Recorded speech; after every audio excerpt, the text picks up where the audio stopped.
भगवत प्राप्ति का पहला प्रकार है स्वप्न में भगवान का दर्शन। कुछ लोग स्वप्न को मिथ्या मानते हैं। हम लोग तो जगत को ही भगवान की विभूति मानकर सत्य ही मानते हैं। हम लोग स्वप्न को मिथ्या नहीं मानते। हम लोग तो स्वप्न को उपासना का दर्पण मानते हैं,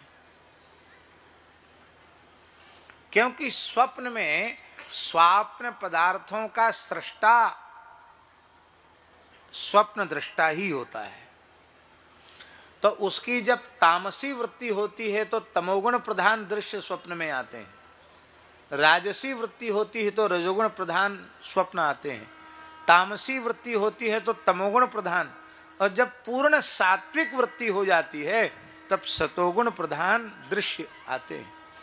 स्वप्न में जो कुछ है ना वो स्वयं ही व्यक्ति बनता है। और महाराज जी, स्वप्न विज्ञान ये प्रमाणित करता कि जीव भगवान का अंश है, क्योंकि जैसे भगवान में सृष्टि की सामर्थ्य है ऐसे ही स्वप्न की अवस्था में हम लोगों में भी सृष्टि की सामर्थ्य आ जाती है।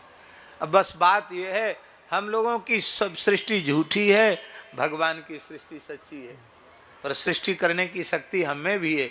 स्वप्न में हम ही सब कुछ बन जाते हैं।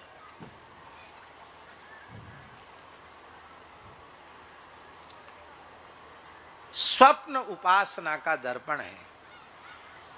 भले ही स्वप्न मिथ्या हो, पर जिन सच्चिदानंद प्रभु ने स्वप्न में मंगलमय दर्शन दिया है, अपनी मधुर लीला दिखाई है, अपनी मीठी वाणी सुनाई है, वो महाराज, वो ठाकुर जी झूठे नहीं हो सकते।